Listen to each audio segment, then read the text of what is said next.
this episode. It's a good one. We're talking all about Limp Bizkit. But before we get into the episode, I wanted to let you know that we will be giving away this copy right here, Limp Bizkit live at Rock im Park from 2001. To win, all you need to do is head over to patreon.com/Roach Koach Podcast. That is in the details, a link that'll take you right there. You could be at any level, free to a Roach Rider for life. Your choice. Check us out and check out this episode. Roach Koach Podcast. Hot all day, every day. Hello and welcome to a very special episode of the Roach Koach Podcast, the journey to create the new metal canon. My name is Lorin Kozlowski. With me, as always, the original Roach Rider, Mr. Matt Nas. Keep it rolling, baby. And the Indigo Angel herself, she's back, Jennifer Sosha. Hello. We are here for a very special episode as we are about to talk about the greatest night of our lives. That's what I've been calling it to everyone I've talked to about it.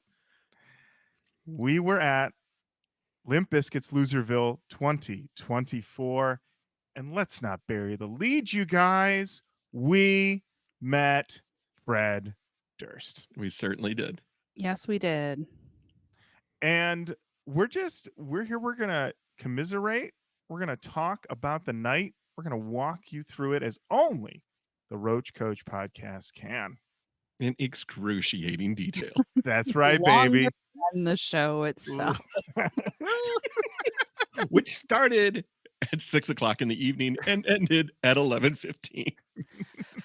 I'm going to be honest with you guys. I've still not recovered from how little sleep I got. I'm a grumpy, crabby bitch, and I have been since the day after.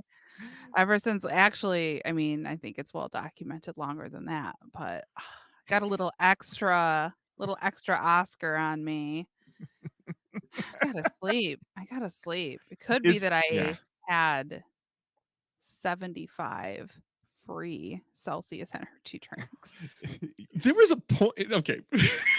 Matt, We're getting ahead of everything, but Jesus Christ, Jenny. There was a part where I was like, is that Jenny's fourth Celsius? Jenny was housing Celcius's. Like, she was like, these free? These free? That is absolutely what was happening. This is why I had to quit drinking alcohol, because that's how I would drink alcohol too. And then I would go to Narnia and who fucking knows what happened? Not me. And that's not good. No, that's no. But I know what happened after drinking a lot of Celcius energy drinks. I was very aware of my surroundings. So You know what this does? You know what? This also makes sense for something that'll come up later in our tale. okay. So first off, we have to shout out, and we will mention this person many times during the show. We have to mention Garrett Fuller, Michael Owen Smith, Wayne County Lyfe, Local Boys Done Good. They sent us a text. Garrett sent us a text a few days before the show. And it was even before that. Mm-hmm, yeah, Matt. Garrett sent us a text because Fred had DM'd him. Mm-hmm. Love your stuff. Do you want to do my podcast? Mm-hmm. So we had reported during the Who's Tweeting that Fred got a podcast on Bill Maher's network. Mm-hmm. And we still don't know what it is, but Fred was like, it's about aliens in this DM through Instagram to Garrett. Yeah. That began the ball rolling for those boys. Yes. And Garrett kept us abreast. He's like, hey, I'm talking to Fred. Who knows what this could mean? Who knows? As time goes on, though, Garrett's communications with Fred continue. Sometimes they stop, then they start again. And it all culminates with Fred saying, hey, if you're local, I'm going to be around. You should come to the show. And let me tell you, from the jump, this is how loyal to the fucking soil Wayne County Lyfe boys are. Mm-hmm. Garrett and Mike were like, if we do the show, if we do it in person, we'll bring shirts for them. And then it became, we're going to do this. I'm going to make sure that I can get you guys backstage. It was like, you're going to be on my list. Like from the jump, we did not ask. Mm-mm. It was like, I know, I got you. This is top tier human stuff. Like could have definitely been like, this is my moment. Mhm. This is my thinking of other. Garrett's the best human. Mike's the best human. This is top tier, the best human shit ever. I think I said thank you to Garrett and Mike like 40 times through the course of the 6 hours that we were there. Like, Wow. I hugged him. I hugged them both so many times after so many things happened, because I want to tell you, I want to quote something that Jenny, that you said. You said to me at one point, you go, "This is a once in a lifetime." And you said it like 3 times because things kept happening. You're like, "This is once in a lifetime. This is once in a lifetime." Totally. And I meant it. Now, I didn't thank Garrett or Mike. I slapped them both across the face. So that you're fucking right. I'm back here. I'm just kidding. I sent them This both. is what Mama deserves. Yeah, this is my destiny.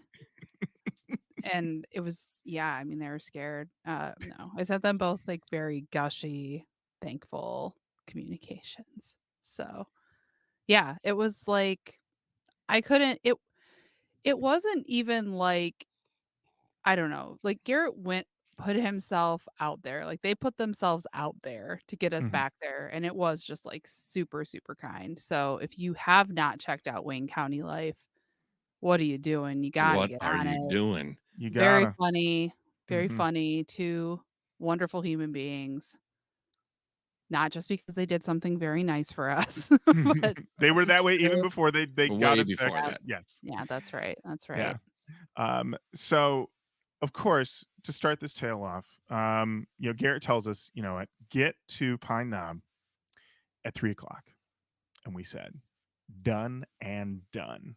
We made the arrangements. Matt, you made your babysit arrangements. Jenny, you said, "Mama," to your real mama, That's "get over to right. my house. We I got gotta to go." I gotta go meet Fred Durst, Mom. Is Sophie a little bit sick? Yep, she is. But I'm gonna need you to be here. I canceled all my work meetings, took the afternoon off. Had to get there. Had to get there. So we get there at 3:00. Garrett tells us, we got Passes at will call. Passes at will call under your name, Lorin. Head on over. We don't just head over. I'm like dancing over. And we should mention also, Sweet Mitchell was joining us as well. That's right. We invited him to come on tonight. He declined, as you said. He is actually dead. Jenny, is that correct? He is experiencing the same up too late for several days. It affects us now.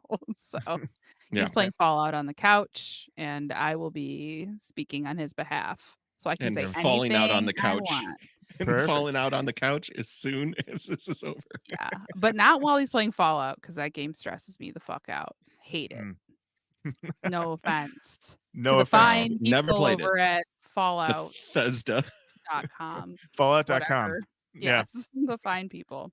Uh, Anywho, yes. he drove. He drove there. Yeah, he did drive. Yes, and we all. Yeah, I rode with Jenny and Mitch. Matt, you rode separate. Yep. People would need to know these details, but we That's parked really next to each other. We did by a pole. 40. Yes, Like best friends. absolutely. We go over to the will call, and I walk right up, sauntering up, So and I say, cocksure. and I said, "I'm here to get my passes." And the lady said, No, you're not. who Who the fuck well, are you? She said, Are she you said, here to get your passes, you tall fucking guy? She was really funny. she goes, She took comedy classes. She she goes, was really funny. let me tell you, she was taking no shit. She goes, "From the band?" And I was like, yeah, under my name. And I slid her my license. And she takes my license. She vanishes for 5 seconds. She comes back. She goes, "We don't have anything from anyone." Just slides it back over to me. And I'm like, "Oh." And she goes, and I started to speak. And she goes, "We don't have anything from anyone." And I said, "Okay." And I walked back over, and it really realized as I looked back and I looked at all the women that were there working the will call, and I said, these people deal with the worst shit. Their attitude makes total sense to me, because they're probably just dealing with entitled a-holes like me walking up going, I'm on the list. And it's like, are you, motherfucker? Are you? Yeah. They were there to humble me. And you know what? Thank you for that. Humbled. Thank you for I've that. had humble. that job, and I can confirm You're just like, are you on? You're on the list? Yeah. Who put you on the list? Okay, I bet you're on the fucking list. No, you're not. Mm-hmm. What was the worst about that? Who? Bernie Smilovitz. Oh shit! You heard it here first. Unless you're hyper local and of a certain age, you have no idea. Wow, But if you Bernie. know, Wow. asshole. Wow. I'm Bernie Smilovitz. Bernie's Wow. bloopers. You know Yeah. me. Yeah. I tell you what, he did not bring the bloop energy. He was just mean. Very mean. Wow. Like, Well, there you go. A little Bernie slander. All right. that's So right. I sent a text to Garrett and he goes, "Where are you guys at?" And I said, "Well, they said they don't have any tickets with my name on it yet. They said they're waiting." And Garrett says, "Let me figure this out." Then he says, "All right, go back to gate 1." We're like, on it. We truck back on over to gate 1. We get to gate 1, and gate 1 is the entrance for the employees. And all the employees are walking up. They got their And the lunches. moment they see us, they are on it. They're like, what can we help you with? What are you guys doing over here? Oh yeah. Well, no, you're talking about the people that are Yeah, manning the the gate. employee gate people are like, what are you doing Oh here? yeah. What can we do? What can we help you with? With the tone that is not helpful. Yeah, Oh, yeah. the tone of get away from here. This is not an entrance to the venue. Not for you. Not for you people. And I said, "Oh, we're here to meet Garrett Fuller." And I got to tell you, this is for Garrett. This had to feel good. The lady went in her mic and goes, "I got some people for Garrett Fuller." Okay. He's coming up. You can take it easy over there. And we're like, "Okay. All right." Wow. So we're standing there as the employees of the venue, like the concessions people, the ticket people, they're all coming in, clocking in for the day. And I can tell you their vibe was just another day in the factories, just another day in the mines. Oh, you like Limp Bizkit? I really don't care. I am here to hawk $15 Bud Lights. This is true. I still owe Matt $15. You don't owe me anything. Are you okay? All right. I've been thinking about it. How expensive that was. The next time we go to a concert in a year, it's your turn. All right. Okay.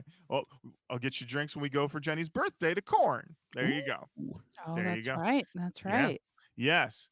So, we're there. They're wanding everybody. We're just chilling. Garrett rolls up. He's in his full Wayne County Lyfe Cody outfit, and he goes, "Hey!" And we go, "Hey!" And ladies and gentlemen, we bypass all that shit, baby, because we've just been vouched for. That's right. Right in. I'll jump in to Mike Smith's car. Matt, you and Mitch got in the trunk.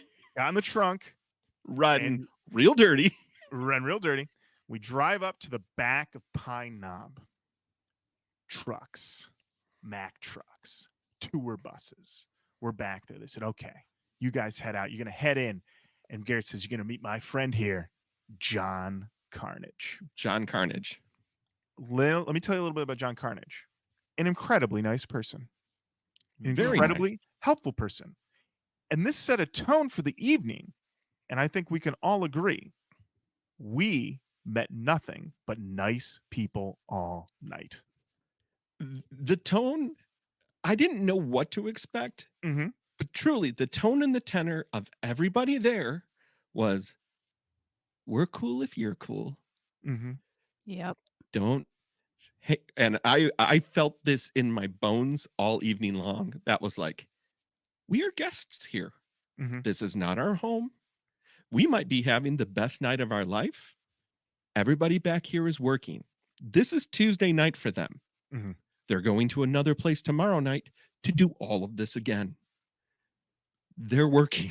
Yeah. Stay out of their way. Be nice. And it was reciprocated. It was amazing. But 20 feet into our journey, what do we see? We see a sunning John Otto. John Otto on a folding chair at the end of a ramp. Just relaxing. Sunning himself, having a moment, enjoying the day. And I remember thinking, oh my gosh, here we are. The last time we saw Limp Bizkit in person. Jenny, you and I, the last person we saw was John Otto. That's right. And now we are coming back to Limp Bizkit, and the first person we see is John Otto. And what does John Otto do as we walk by him? He waves. He waves to us Kindly. kindly. And I felt immediately, I was like, this is a good omen. John Otto doesn't know us.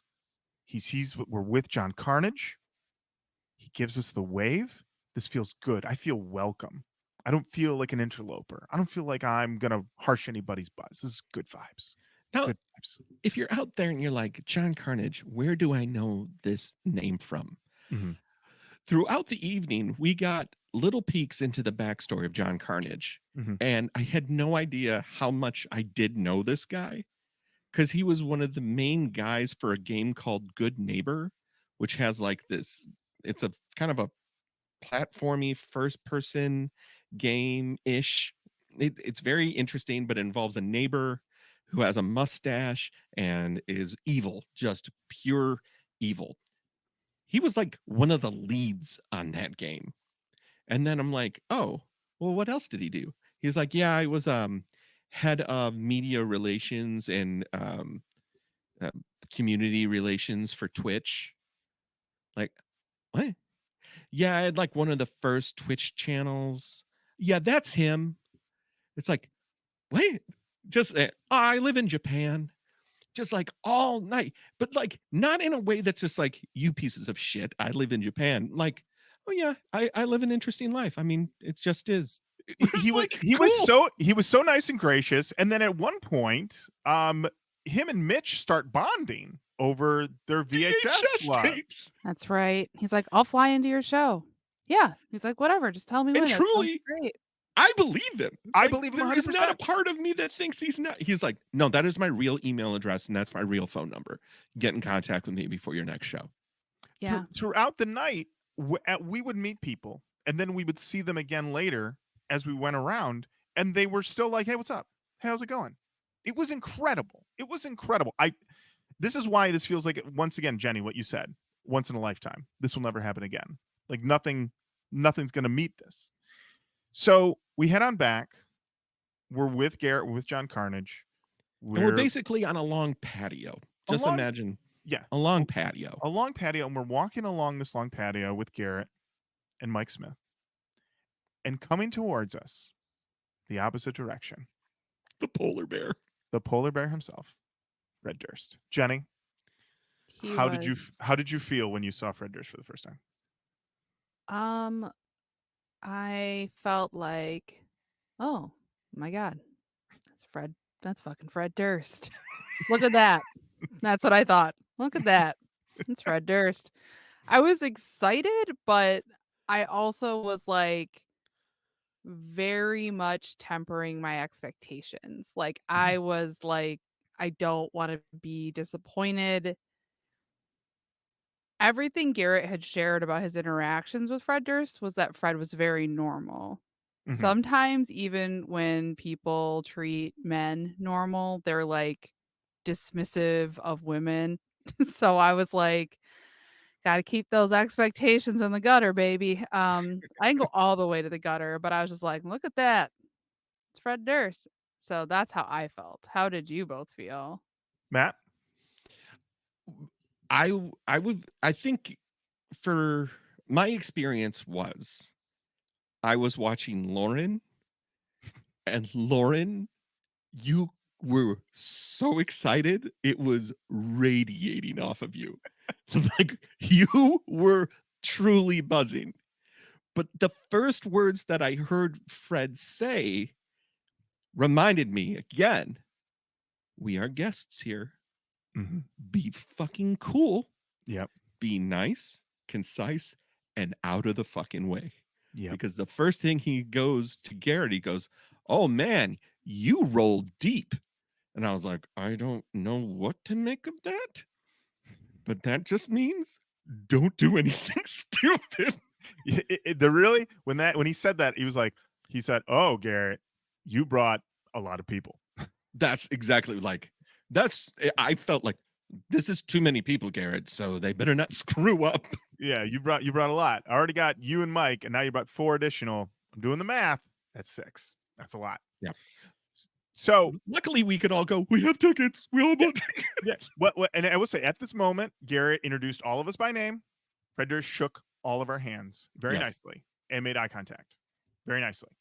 At this point, then I'm like, what? I'm thinking in my head, okay, be cool. What happens next? At which point, Fred then turns to Garrett and says, and to John Carnage and says, what's the plan for your bits tonight? Because, kind of buried the lead here, Garrett has been brought in and will be performing as a co-host, introducing all the bands that night. So at that point, then you realize that the night has taken on another level. Because for one, he's brought us back. We're going to get to meet Fred Durst. We're going to meet Limp Bizkit, possibly. All this great stuff. But on top of that, this is a moment for Garrett and Mike. Humongous. This is like a next level for what they've been working on for years. And so your thought process is we are going to get to see him do something, but also let's not blow it for him. Okay. Like, keep it cool for yourself, but also keep it cool for the guy who's vouched for you. So that's like a little bit of an internal pressure, but at the same time, I want to stress that I was not stressed too much. Like I was trying, I was radiating excitement, Matt. You're not wrong, but keeping it cool. And so also at the time that we meet Fred, we don't have our passes. Because again, they came and got us. So we're definitely unbadged visitors in the backstage area. Yes. So like that's a little intimidating because you have the badge. Truly, once we got them, I feel like everybody collectively calmed down. Mm-hmm. Just like, and that's just me projecting onto everybody because it was like, we have badges now. Right. Now we can be backstage, because if you don't have a pass, somebody sees you're not with the group, you're unescorted. It's like, get the fuck out of here. And then what? I have to call you or Garrett and inconvenience him even more to come. Like, yeah, absolutely. And so this then leads to another moment.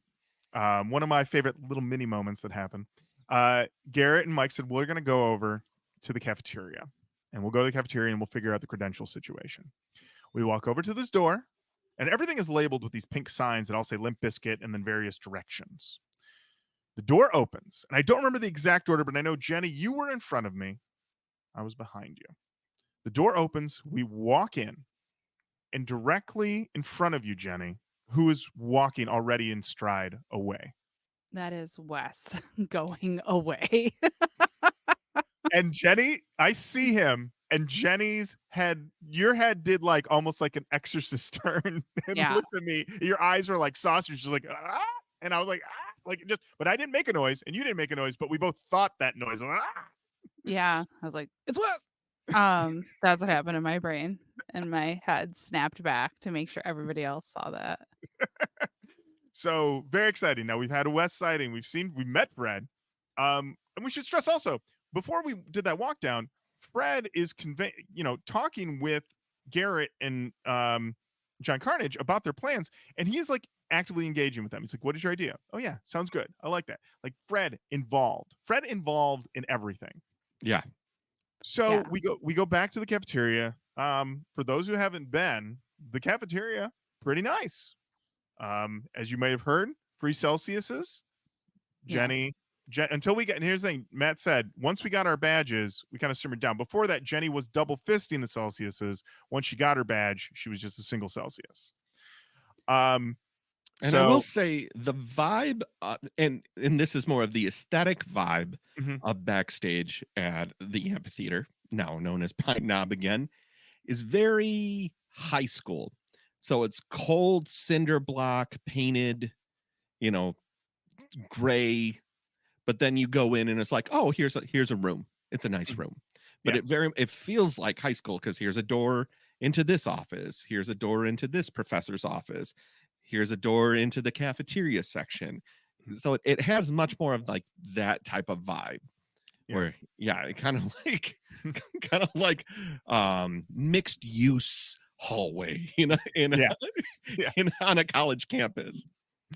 So we get in there. Jenny raids the fridge. It is pointed out that rightfully so. Get in there, girl. You already mentioned how expensive beverages are at Pine Knob. These were available for me to take. And I took. I've given them a lot of money over the years. I was like, it's It's time free. for me to get some back. I'm going to get some energy. Let's fucking go. So I want to mention this very funny point is that we said to Mike, we're like, we need to get these badges. And he goes, all right, I'm going to figure this out. I'll be right back. And he returns his badges and he says, you know, you really get somewhere if you just use like a serious authoritative voice and tone, even if you don't actually have either, you'll get what you need. And it was like, that's right. Take it till you make it, man. Just say, I need these. So then we were all given our Limp Bizkit backstage passes. And these allowed us to travel unbothered through the entire backstage area, the entire rest of the evening. I was not hassled once. I did not have any issues with anyone. Also, I was on my best behavior, but there was not any point where someone's like, get out of the way. What are you doing here? What do? You can't come around here.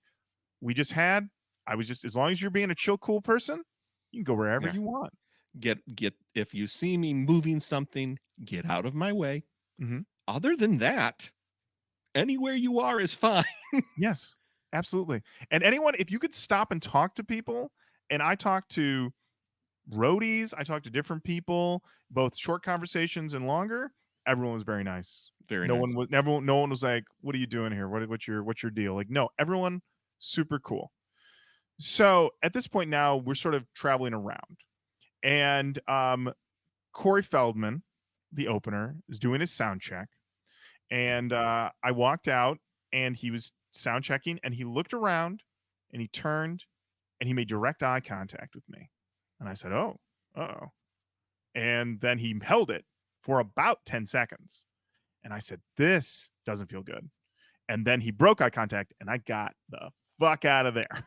I was like, And all right. Then I walked in right behind you, and Corey Feldman made direct eye contact with me. Oh, I did not know this. Oh, I haven't told you this part? No. So Corey was performing with his Angels. I walked right up to where the sound people were because I wanted to see what was going on out there. And he made direct eye contact with me and angrily started pointing up, up, up, and pointing at the angel and then pointing up, up, up because she wasn't loud enough. And I went like this. I put my hands up and shook my head and backed away because I don't know what to do. I was like, I don't fucking work here. But it's nice that he felt like I had the presence that I did. That would be a cool job, one that I don't have. But I was like, I gotta get out of here. That was the first. I was like, uh-oh. But what a joy to witness. I was very excited. Very excited. So excited to see Corey, and at the same time, kind of terrified because he of all the people that were there, I know the least about him, and what I have seen of his later career, he has very strong opinions. And I didn't want to cross that. I felt like if anybody was going to be like, you out of here, it was going to be Corey Feldman. Kind of. Yeah, I definitely think. Yeah, at one point we did see him have some words with a roadie, and I was like, that was very, because I was close to where they were. We were, yeah. And I was like, I have to. I will fucking move this pink cabinet. I'll move it. But here's the thing. That person who I later asked a question to that I sort of regretted, but not fully, seemed very unbothered, very used to it. He was just on the phone, like, I'll move the thing. I'll move the thing. Yeah. Now, for them, again, this is Tuesday in Clarkston, Michigan. We got 15, 20 more dates. Who gives a shit, Corey? Right. Relax. I mean, learning where Corey Feldman's dressing room was, he was correct that the costumes were too far away. But this person I saw once again getting yelled at while the performance was happening. And I said, is your job to get yelled at by Corey Feldman? And he said, yeah, basically.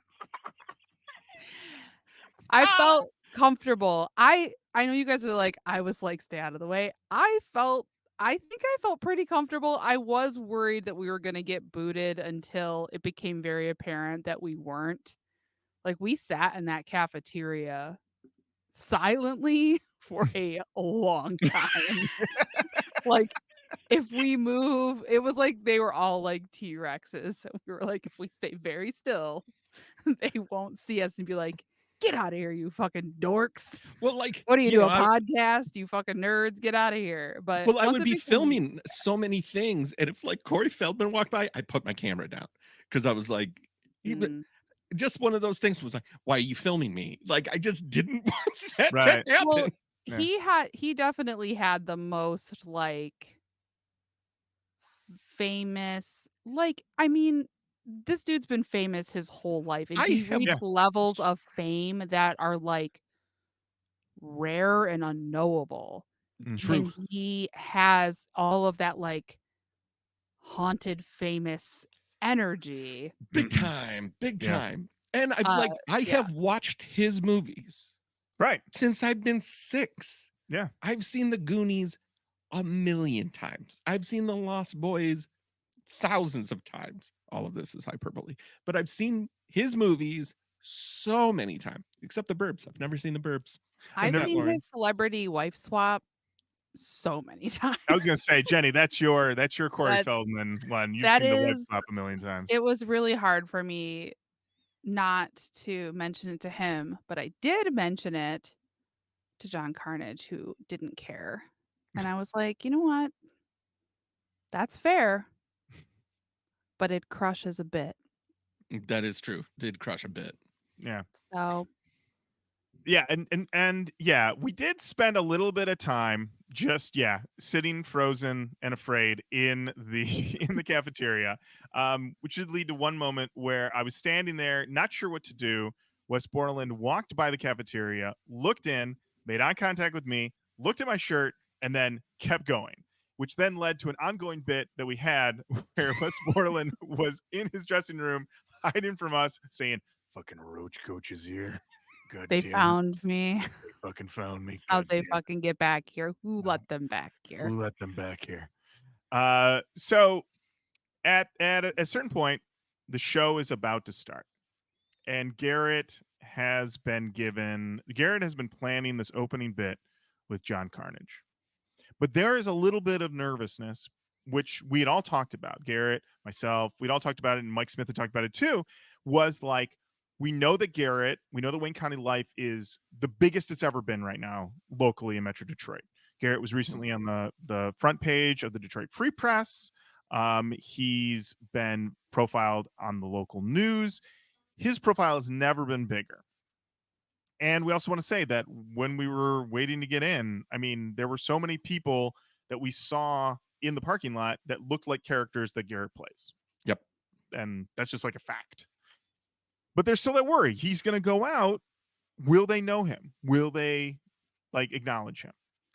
So he has this bit that he has been putting together with John Carnage, but also with Fred's ideas, Yep. which John Carnage will be, I guess, the bad host. He'll be the heel, Yes. and Cody will be the face. Absolutely. And so they incorporate Fred's bodyguard. I did not catch this man's name, but I can tell you that this guy will rip your fucking arms off. All right? This man is a true head to toe, tip to tail tattooed man. He is all Beefy boy. tattoos. Beefy boy. Very Kind. deep. A kind man. Did you end up talking to him at all? I just said like, hey, how's it going? And he was Okay. like, pretty good. And that was it. There you go. That's more than I didn't. I even was attempt. just chatting. Yeah. Were you not speaking to anybody?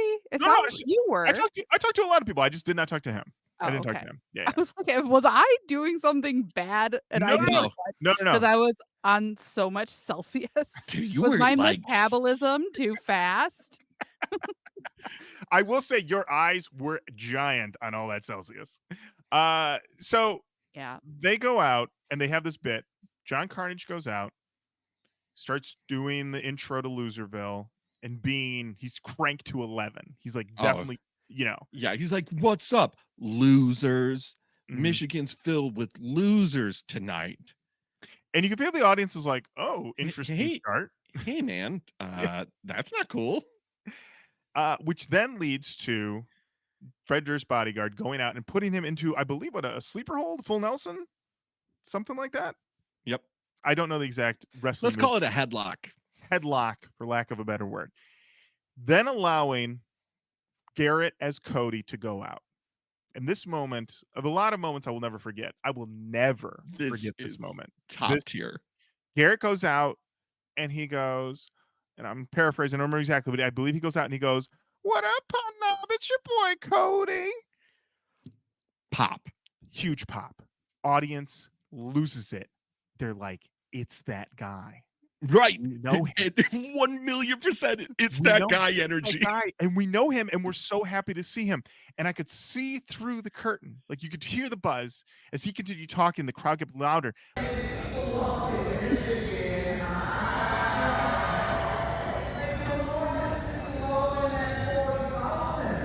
There was an older gentleman sitting in one of the close front rows. I want to say late 50s, early 60s, and he was grinning from ear to ear. The grin of someone who's like, I know this guy. Someone sent me his video, or I subscribe to his videos, or my grandson watches video. Just this acknowledgement of, I know this guy, I know what he's about, and I'm feeling good about seeing him. And I can say all of us backstage, I remember looking at Mike, and Mike was like, yes, yes. Mike goes to me, I don't know what it is to be a proud papa, but I think it feels like this. He was beaming. And then Fred comes over and he's like, "You want to see your boy on the monitor?" And waves us over to where it's happening. And Fred is like, it's a cabinet with the monitors in it. And there's a gentleman who's running it. And I spent a little bit of time talking to him. He was really nice, Mhm. really nice guy. And Fred was there watching. And like, I have video that I sent and we'll put it up too. But he was like, yes, this is what I have been looking for. This is what I wanted. Make some noise for the legend himself, my homie, Michigan's homie, Corey Feldman. Like, how'd you read it? Because that's how I read it. I read it as he was watching it. He was cracking up. He was literally like, it was a moment for Fred of like, my instincts were right. I was right about this guy. I'm right in this moment. We're off to a great stop. We're off to the races. And so then Garrett, he's crushing. He's crushing. Everything he says, the crowd is with. He's like, I'm paraphrasing, but it's like, where are my people from Roseville? And they're like, yeah.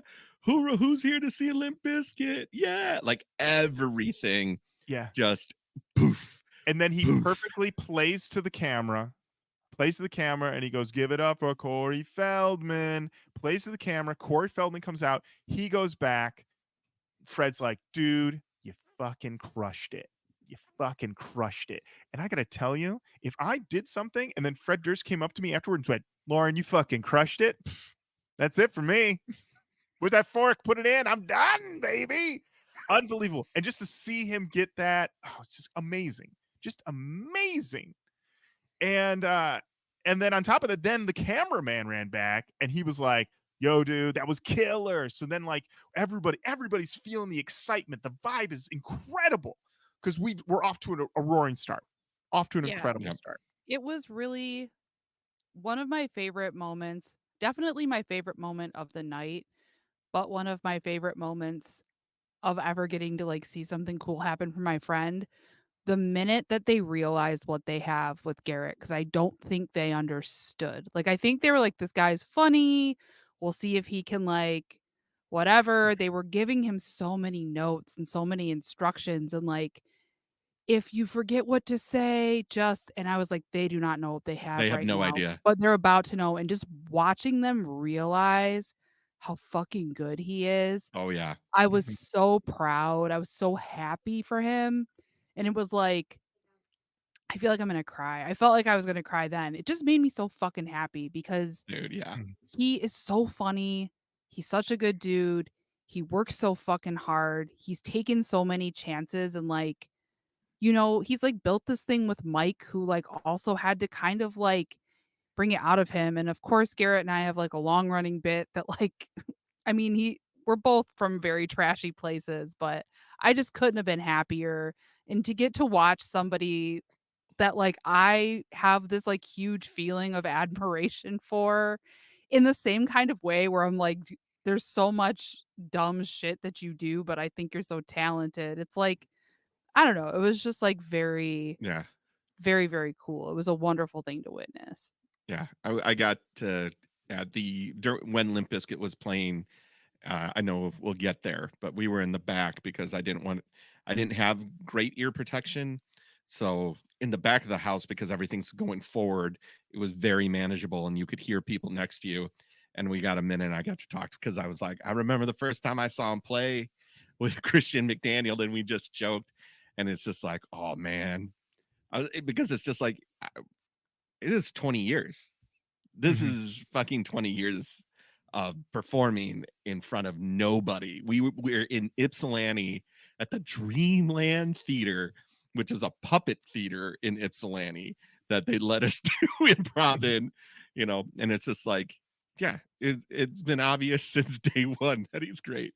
You know? Now, Matt, So, I do want to point out that you said we would get to when we saw Limp Bizkit, but we have been recording for 41 minutes and have barely skimmed. So will we get to when we saw We'll them? get there. We'll get there. I want I to mention mean, we will. we should pick up the pace though. We'll get I'm there. not suggesting that we do. I think Oh. we all knew this was going to be a longie. It just was funny when you're like, we'll get there. I was like, We'll is get there. anybody still listening to our slow, Our detailed? trash.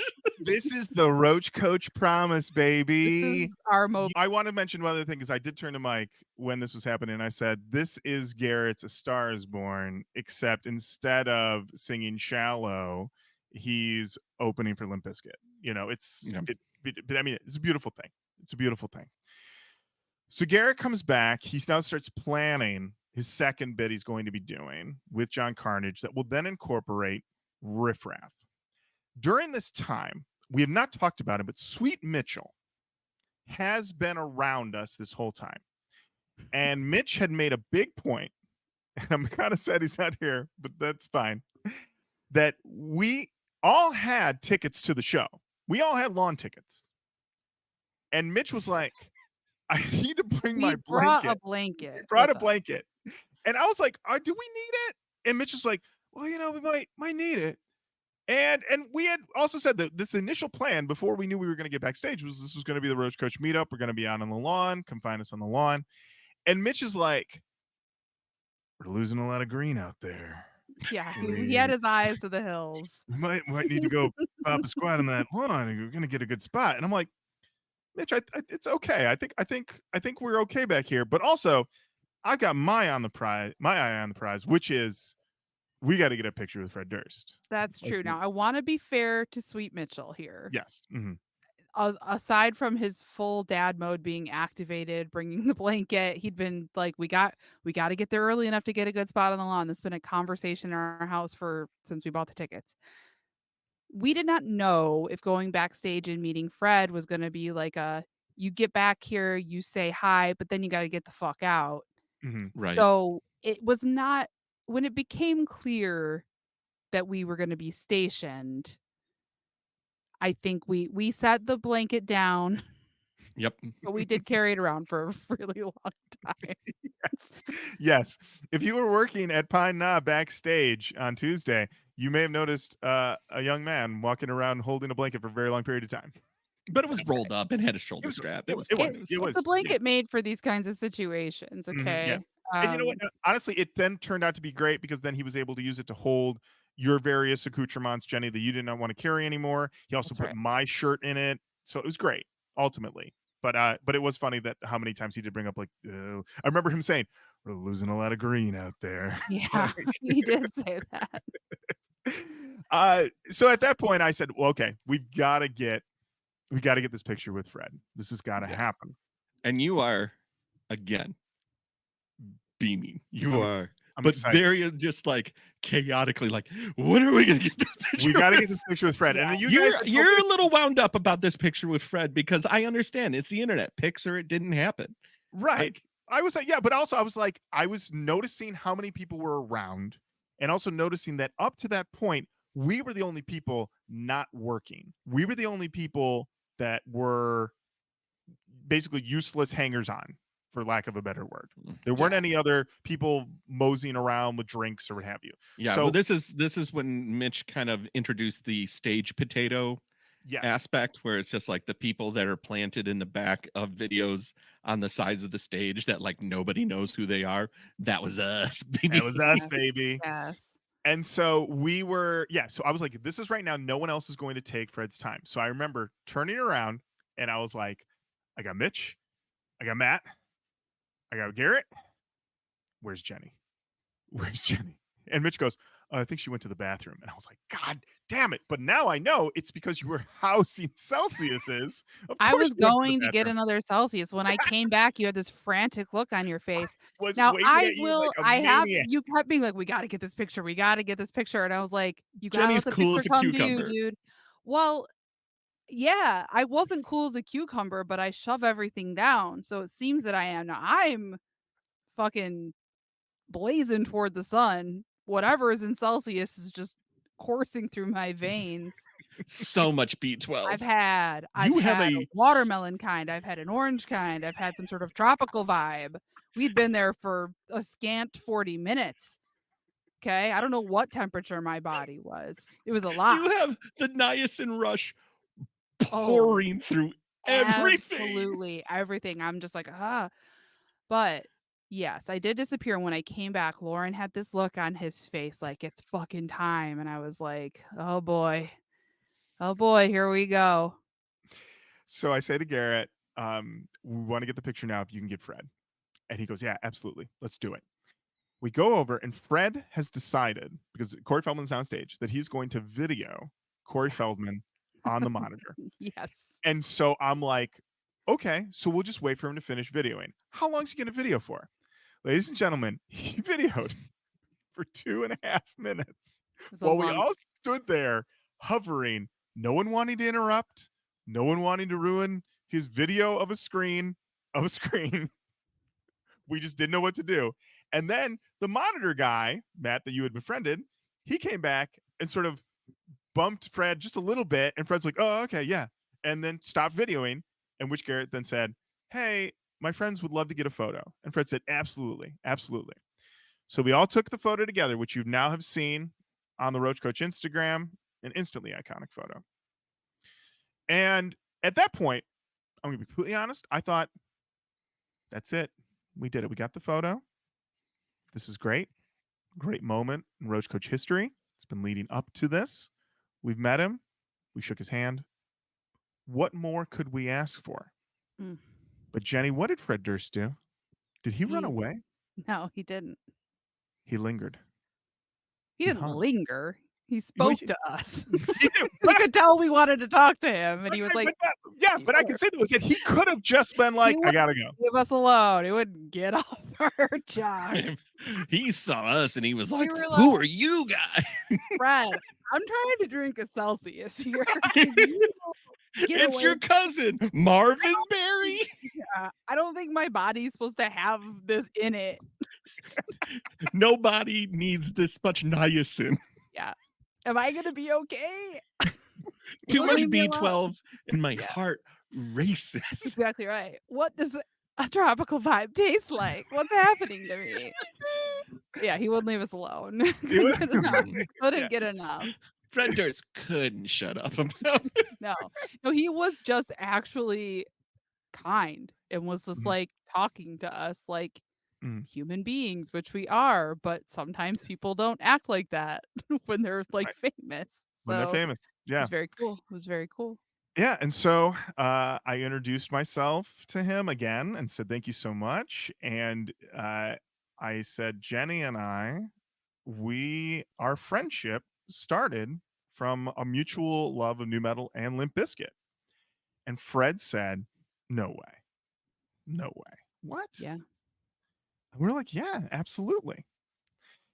And then I was in my head, there's a voice going, be cool, be cool, be chill. One of those voices was Rachel, who told me to be cool, be chill, like 5 times over text and over the phone in the days leading up. She's like, be chill, be cool. And I was like, trying to do that, but also I was like, this is never going to happen again. Jenny and I are talking to Fred Durst. We have to tell him everything. Mm. And so I said, we've been friends for a really long time. We bonded over your music. And actually, we went to see you in 2014. And then I said to you, Jenny, I said, we should tell him the teeth story. And I was a little worried, Jenny, that you were going to go, oh, God. Instead, you went, yeah. And I think it was that 8 Celcius is in your body. You're like, yeah. And you told Fred about knocking your teeth out at the show. And how and then you said, we have a joke that John Otto was the last person to see my real teeth. And Fred Durst said to you, your teeth look great. And I said, veneers, baby. And he said, nice to meet you and nice to meet your veneers. I will say the video of us meeting him is very funny because it looks like I'm shaking hands with one of my constituents. The look on my face feels very like politician meeting somebody. So while you were doing this, I was standing there watching from a distance. And I was like, what are you doing, man? Fucking take out your camera. This is your job. This is why you're here. Do your job. Get some pictures of the original Indigo Angel and the Dean of New Metal teaching Fred Durst about Roach Koach. Get this. So I pull out my camera. I take a video, and in that moment, I get Jenny shaking Fred's hand, and I get so excited that I stop the video immediately.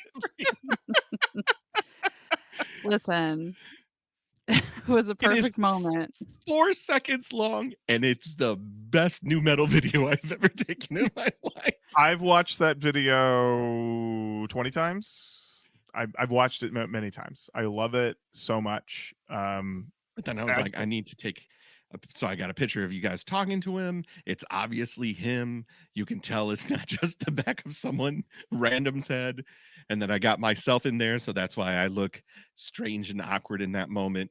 Then you called me over. I shook his hand and I just said, thank you very much for being so kind. This is so incredibly generous of you to let us come back here. And he was like, yeah, so like, yeah, he can be like, it's no problem, but like, thank you because, thank you. Yeah. So we told him the teeth story, which he enjoyed. Well, and I would just like to real quick. Yeah. What I had planned to say to Fred Durst was, thank you so much for having us here. Love your band. Hope you have a great night. Lorin says, you got to tell him the teeth story. And I said, okay. Cause I wasn't going to be like, I don't like, I was like, not going to put him through it. I'm like, we're here. Inside fucking 7,000 Celcius is deep already. 14 minutes into being there was like, I gotta tell this guy a story about when I was hammered and knocked my front teeth out. This is. No, I love that Celcius have warped Jenny's mind about time. We have been there for 4 hours. We've been there for hours at this point. This is at 7 o'clock. We were there for 17 minutes total, right? Why am I so tired? I don't understand why 2 days later I'm still so tired. Truly, no joke. Corey Feldman is finished, or he's almost finished. This is like 4 hours of being 1992. What are you guys talking about? I'm not okay. No, I was just like, oh my fucking God. Like, this is not. You were right to bring it up, and I'm glad you did, and it turned out very, very wonderful. But in my head, I was like, this is not the keeping it cool we talked about. When we were walking in, you guys were like, if we meet him, I was like, we simply say, thanks for having us. We love your music. Huge fan. Have a great night. You guys were like, yeah, Exactly. Lauren's ass is like, tell him the funny story. I was like, oh, fuck me. But Fuck me. I could But tell you that. were right. But you were right. And I'll give you that. Just in the moment, I was like, no. Oh, from the distance watching him, it was like, oh, he's gone. His brain done broke. Because once he finished that story and he's talking about Roach Koach. I'm gonna steal the thunder. Fred goes, I should come on. But I'll come on as a troll. And Lorin, this was as cool as a cucumber goes. Fred, whatever you want. Yep. It's true. Like, you, whatever you want. You want to come on and just bash us for 40 minutes? Well earned over here. You can go for it. And then Lorin goes, all right, I'm going to nerd out. And he pulls out his key ring and shows his keychain, which is the Limp Bizkit keychain. And Fred looks at it and he's like, holy that's original. Mm-hmm. He's like, how long have you had that? And you go, I said, I mean, significant other opening day, like significant other day of release. I got it. how'd you keep it in such good shape? Fred Durst says. And I said, what I should have said is it's attached to keys I don't use very much. I mean, that's how you keep it in shape. But yeah, he was very impressed. And yeah, he did say, as Matt said, when I told him about Roach Koach, and I was wearing my Roach Koach shirt, as you can see from the photo, and I pointed at it, and he goes, Roach Koach, Coach with a K. Okay. I was like, oh, he gets it. Hearing Fred Durst say Coach with a K, oh, that felt amazing. And at that point, and he said, oh yeah, like Matt said, he said, I'd love to come on. We said, anytime, whatever you want to do, please come on the show. And I said, we've been doing it for 8 years. We've got 423 episodes, if you ever want to listen. And I kind of felt at that moment, like maybe that was the denouement of our conversation. But then he was still like chilling with us. And I want to say, he was not looking around to see if anybody else there was to talk to. He wasn't fumbling for his phone or anything. He was engaging with us. He was engaging with Jenny. And it was like really, just really, really cool. And then I was just like, you know what? We love Still Sucks. And he's like, oh yeah, great record. Love that record. And then I don't know if my memory, Jenny, you can correct me if I'm wrong here, but I believe he goes and says something to the effect of like, anything you guys are hoping to hear tonight, or like what you're like, there was something of some, yeah, something like that. Like, what do you want me to play? Anything you want us to play? And we both go, well, out of style. I mean, we love Out of Style. And he goes, yeah, I mean, yeah, I could talk to the guys about it, Out of Style, or we could do Dirty Rotten Biscuit, or we could like, do I wonder if they'd play that. And I was like, you're actually entertaining this? Like, I cannot overstate how present and kind and normal he was. Mhm. It was like, I felt bad that I was nervous. Because I was like, oh, he's being, and we had kind of like mentioned this, he's being kinder than like some of the like much less accomplished people we've met in various I'll say it. I venues don't over the fucking years. perform Like, anymore. I'll say I said it. We've been big timed more at improv shows, we have been local Yes. fucking improv shows. I've been big Absolutely. dogged. It's I will never accept. I mean, I was just kind of like whatever anyway, but now if that ever happens to me again, I'm gonna have at least 75 Celciuses and kill that person with my bare hands. Yeah. But Yeah. like he was so cool and so nice. Yeah. And he said, yeah, I'll talk to the guys. I'll see what we can get going. And we were like, awesome. And I said, I remember he started naming other songs from the album. And I said, whatever you want to do, whatever you want to do. We're just so thrilled. And he fist bumped me. I think he shook your hand again, Jenny. And then we were like, thank you so much. And we walked over to where Mitch and Garrett and Mike were standing, and Matt, you were standing there too. And I was like, that's it. That was one of the greatest moments of my life.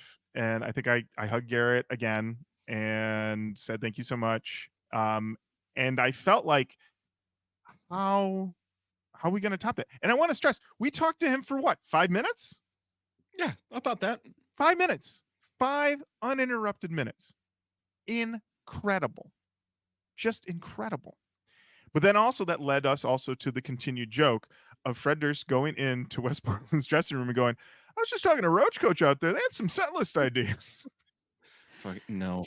He's like, Don't do keep those fucking people away from me. As Now, far as humanly possible. yes, I will say Fred out there chopping it up with everybody. Mm-hmm. Rest of the dudes, they were like in their dressing rooms most of the time, which I can completely respect.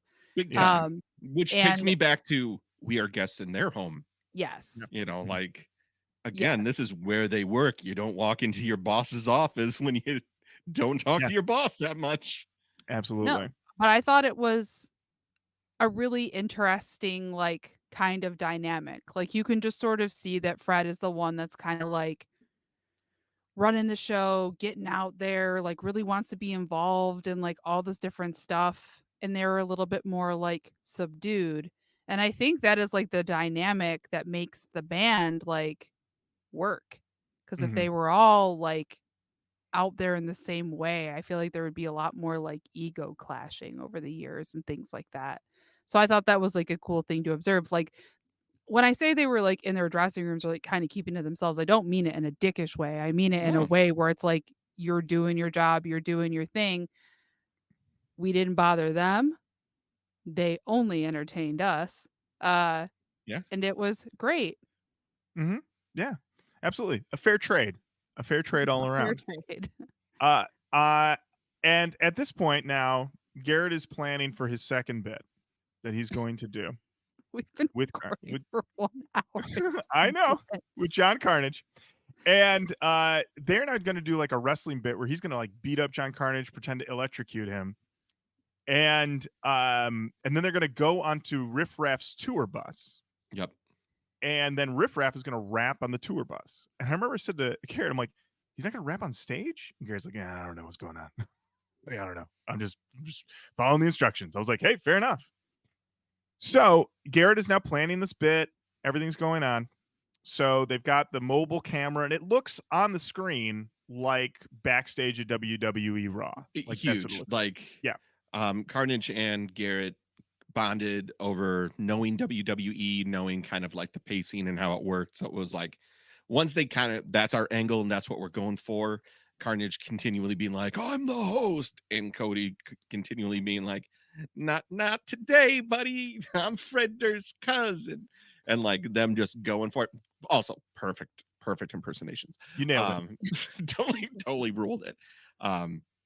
So I'm set up and I'm taking kind of behind the scenes photos for, Garrett and Mike, because Mike's trying to film them.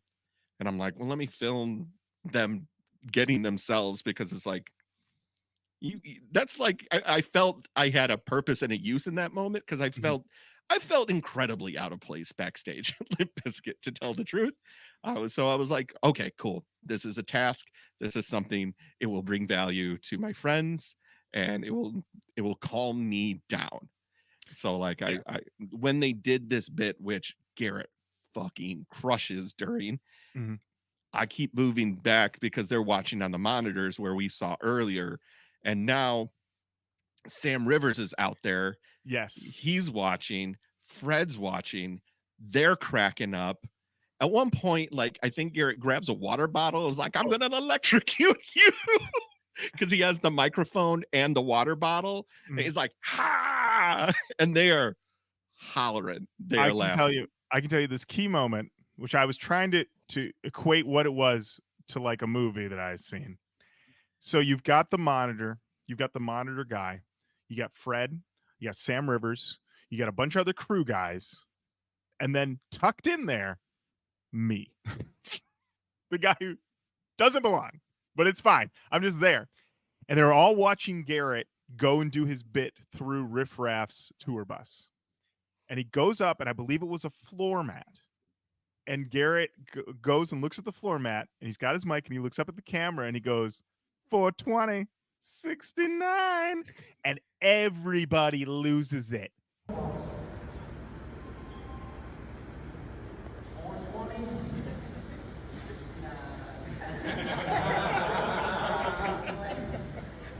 and everyone's laughing, and I'm laughing too. We're all laughing together. Me and Sam Rivers and Fred Durst, we're all laughing. And then Fred says, I got to take this guy on the rest of the tour. Yep. We all heard it. We all heard it. And I remember I was laughing though, and I was like, I am Pee Wee Herman and this is Milton Berle at the end of Pee Wee's Big Adventure. Like, that is how I felt in that moment. I was like, we're all laughing. Yep, that's our buddy. Oh yeah. It was amazing. It was so amazing. And and then Garrett came out of that. Riff Raff then indeed wrapped on his tour bus for some reason out to the screens. And at that point, we are just like, wow, what a night we're having. Matt, you then said, okay, we should go out to the lawn just to see, because we said this was going to be the Roach Koach Meetup 2024. Find us on the lawn. Let's find some Roach Riders. So we just decided, okay, we're going to head out there, maybe get a drink, check out the merch table, see what's going on. So we head out on the lawn to see the people. We do not run into any Roach Riders, Indigo Angels. We both do drink $15 beers, hard seltzers. We sure do. I will say that my Bud Light hard seltzer black cherry is goddamn delicious. Very good. While we were up there, we got to see N8NOFACE. He totally stole my heart. He was great. He was great. So good. Talk about like salt of the earth. Like when you watch him, he has a major intensity. Like the first thing he does is hit his head with the microphone and he starts bleeding immediately. And then he does the show and it's kind of like death gripsy. Yeah. But it's not. And he calls it like hardcore synth, I think is what he calls it. That's it. And it definitely is in my lane. I like it and I liked it a lot.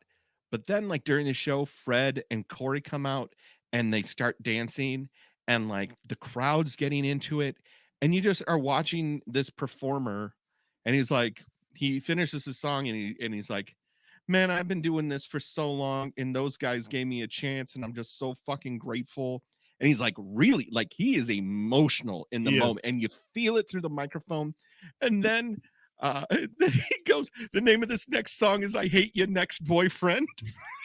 And the crowd is like ticket punched. Love this guy. His show was great. It was aside from Limp Bizkit, they stole the night. He stole the night for me. I got to see him backstage. I was like, dude, fucking great set. He was like, oh my God, man, thank you so much. Wow. There you go. It was great. It was a great. magic moment. And then after that, then we got to see Garrett and John Carnage do another set or another bit over the screens, and we got to see it actually in the crowd. And Matt, you caught some interesting things that people were saying. Yeah, so next to me, I'm filming the whole thing so I can send it, and next to me are two of the loudest humans on earth, and they go, oh yeah, that's that guy that does TikTok. Which is correct. Which is true. It's true. So the people knew him and the people were into it. They were vibing. They were like, yep, we know this guy. We like this guy. So Matt and I then said, okay, let's hit the merch table. Let's check it out. Merch table, very efficient. Jenny would have very much enjoyed this merch table. This line was moving. These people were on it. Properly staffed, clear pricing, clear numbering system. Like 1, 2, 3, 4, 5, 6, 7 with prices underneath all of it, displayed front, back, boom, boom, on top. Clean, simple, precise. Yes. No, because the first thing that happened when we got there is that I was wearing a t-shirt with 2 Fry Guys on it. And then I had bought the same shirt for Lorin and Jenny. And the first thing that happened is Mitch takes the shirt and he starts feeling the texture of it. And he's like, oh, that's interesting. And like, so merch, it's important in the social house. It is very important. Listen, I pick up a t-shirt like I know what I'm doing. I don't. I'm like, it's got ink on it. Seems to. Now, while you're out in the crowd looking at the merch, I'm having minimum 17 more Celcius. They got to restock them. At some point, I said, do I make your life easier if I just take it from the back? And the person said, take it from wherever you want. The person working there. This also was the time in which I was chatting up the people that worked for Corey Feldman, trying to just understand what was happening. I was I was truly just having the time of my life. I This is love it. also during the time when I was talking to the roadies, got confirmation about the tallies we saw were the number of trucks with the artists. Ooh, I love it. I was Great. just I was just really having the time of my fucking life back there. I've been listening to this book called The Art of Small Talk. So I'm not Mm. somebody who really likes small talk, but I work No, at a you do not. job where it's like I got the feedback like you got to start talking to people. This is a relationship based company. I was like, "Ugh, fine." So I've been listening to this book. I was employing the tactics and it was going well because apparently you don't have to be full of shit to small talk. What? So I didn't Yeah. know that. Mhm. I Yeah. I still don't know that. I'm So 46 and I listen, failed because I try to make it way deeper than it needs to be. Like well, so much yeah, so. Matt, that's how we became friends. I We know. were immediately just like, "How's your Let day me going? You want Hey the real Jenny, answer?" Jenny, We do you want me to overshare with you? Because that's what I excel Yeah. at. Yes. Yes, yes. But I was keeping it light. I was keeping it fun, but I was being honest. My heart may have been close to exploding. We don't know. You just But drank a pallet of Celsius. yeah. Yes. Yeah. Yeah. Mitch, of course, right as rain back there. Everybody Mm. just assumed that he worked there and you Oh, know. Mitch fit in immediately. Just like, They were what's about to going they on? were about to hire him. They were about to Yeah. hire him. Mitch, Yeah. yeah. Mitch They just almost put a guitar on Mitch and pushed him on stage. He would have been fine. And he would have been fine. That's the thing. If anybody was gonna get like scooped up, like put me in, he was He ready. would have been the one. He He would have would have been been the fine. one. he would have been the one. So I got a shirt. I ended up going with the design of what is it, Cowboy Bebop? Cowboy Matt? Bebop. Yep. Cowboy Bebop design, Limp Bizkit logo over it, Loserville on the back. Great shirt. Haven't worn Great it shirt. yet. Waiting for a special occasion. We then decide we're heading back. We're heading back backstage. As we head backstage, someone says, "Hey, not only are there Celciuses in the cafeteria, there's Mm. also soft serve ice cream." Oh, it was Mike Smith. And I said, well, Mhm. you know what? I'm in a soft serve ice cream mood. So we head back, get ourselves some of the soft serve ice cream, which was delish. Top tier soft serve ice cream. Lots of great topping options. As we're eating it, I turn around, there's a giant TV in the cafeteria. It had been displaying the Weather Channel for most of the time that we had been in there. Now, Yeah, at this point on stage is Bones with Xavier Wolf, Eddie Baker. So they're on stage doing the damn thing. They're doing great. yeah, the screen goes to color bars and it says severe weather warning, shelter in place. To which I go, I'm gonna grab some tacos before they take Yeah, these out Matt of then here. grabbed some tacos. How were your tacos? I instantly got indigestion the moment I finished two of what I like to call gringo tacos, which is just like a soft shell taco with ground beef, Mhm. lettuce, and cheese. That is the gringo. So Mhm. So we then see this and we go, that doesn't seem good. the mood changes palpably. Like you Yes. start feeling it's like 7:50, 8 o'clock Yeah. vibes. And it's like you feel the vibe. It gets tight Mhm. because Bones is supposed to play until about 8:30, Mhm. maybe 8:45. And then it's about half an hour reset for Limp Bizkit to get on at 9:30. Yep. So it's like you've got time, but now all of a sudden there's a storm a coming. Yeah. So at that point, then they pull those guys off the stage and they announce to the audience that if you're on the lawn, you've got to go back to your car because it's going to get real bad and real rainy. So the lawn clears. Quick And cue. Mhm. When that announcement was made, where was I? Where were Do you? you remember this part? I don't think I do. My little Celcius ass was up on the top of the hill looking for my work friend who was there. So I go out there. You may not have noticed I was gone because of how fast I was moving, but I'm at the top. Do you not recall? Okay, So I'm at the top of the hill looking for him. This is before I remember this now. any You of said this. you went to go look for your work friend. I Yeah. remember this now. Yes. And I'm up there, I'm texting him, LOL, where are you? Buh, buh, buh, buh, buh. And then all of a sudden I hear the dudes from Bones go, oh shit, there's lightning. Hold on, hold on. And then the announcement happens. I'm at the top of the hill, opposite of where you can get backstage. And they're like, you got to go back to your car. And the crowd is like, what the fuck?